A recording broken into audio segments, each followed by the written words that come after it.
This is exciting. We are finally moving on to building with wood. Today, all of this lumber arrived.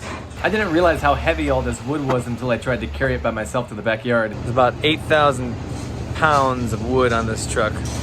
That's 4 tons if you're keeping track. I mean, I carried the rebar to the backyard. Why couldn't I carry the wood?